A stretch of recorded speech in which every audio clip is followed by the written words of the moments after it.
اب آ جائیں آپ نماز عیدین کے دن، تو وہ تو ہوتی 2 رکعت ہے، چاہے وہ عید الاضحیٰ ہو یا عید الفطر ہو، 2 رکعتیں ہوتی ہیں اور اس میں 12 تکبیرات ہوتی ہیں، جو ابو داؤد کے اندر حدیث موجود ہے، الموطا امام مالک کے اندر موجود ہے کہ 7 تکبیرات سورۃ الفاتحہ سے پہلے پہلی رکعت میں، اور 5 تکبیرات سورۃ الفاتحہ سے پہلے دوسری، یہ طریقہ۔ اور اگر کوئی بھول جائے تو رکوع کے بعد بھی کر سکتا ہے۔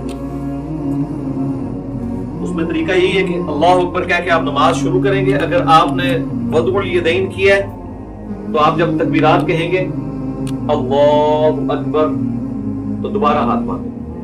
اگر آپ ارسال الیدین کر رہے ہیں تو اللہ اکبر اللہ اکبر، یوں 7 تکبیرات کو آپ پورا کریں گے۔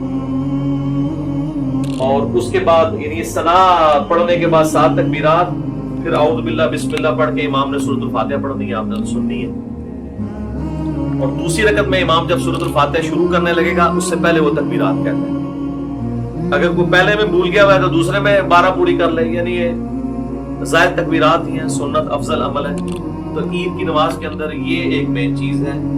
اور عید کی نماز جمعے کی طرح دن کی نماز ہونے کے باوجود جہری نماز، ویسے دن کی جتنی نمازیں ہیں وہ سرن ہیں، چاہے زور ایسے جمعے کی بلند آواز سے ہوتی ہے، اور عید کی بھی اگرچہ دن کی نماز ہے لیکن وہ جہرن پڑی ہے۔ اور دوسرا فرق یہ ہے کہ جمعے میں خطبہ پہلے ہوتا ہے، نماز بعد میں، اور عیدین کے اندر کیا ہوتا ہے، نماز پہلے خطبہ بعد۔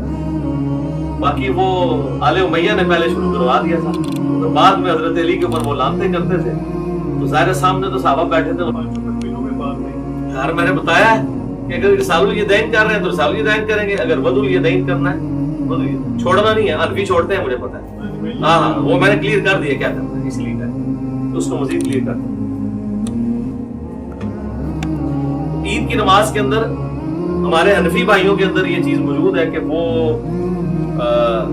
ارسال الیدین کرتے ہیں، اور آخری دفعہ جب وہ تکبیر کہتے ہیں، خیر وہ 12 تکبیریں تو کہتے بھی نہیں، وہ 6 تکبیریں کہتے ہیں، تو اس کو باندھتے ہیں۔ تو ٹھیک ہے یار، کسی بہانے جو سال بعد یا رفع دین کر رہے ہیں کرم دو۔ شکر ہے کہ وہ جو گھوڑوں کی دموں والا انہوں نے ایک تماشا لگایا ہوا تھا، اور وہ کہتے تھے وہ بت رکھ کے آتے تھے، وہ ساری چیزیں ختم ہو جاتی ہیں۔ رفع الیدین نماز کا سکون برباد کرتا ہے، تو جے سال بعد وہ سکون والی نماز بھی بے سکونی کر لگے نا، یعنی سنت کے مطابق عمل کرنے ہی لگے، تو کرنے تھے یار، باندھنا کرا دیو کدھر رفع الیدین ہونا تھا۔ عید قائم ہے تو ان کی ڈاکٹرین ختم ہے، وہ کہتے ہیں نماز کے سکون کو برباد کرتا ہے تو پھر ہر رفع الیدین کرے گا، وہ کہتے ہیں بس پہلا ٹھیک ہے، اس کے بعد جو ہے وہ برباد کرتا ہے۔ تو وہ قنوت وتر والا بھی رفع الیدین کرتے ہیں، ان کو کرتے تھے، ہم بھی کرتے ہیں۔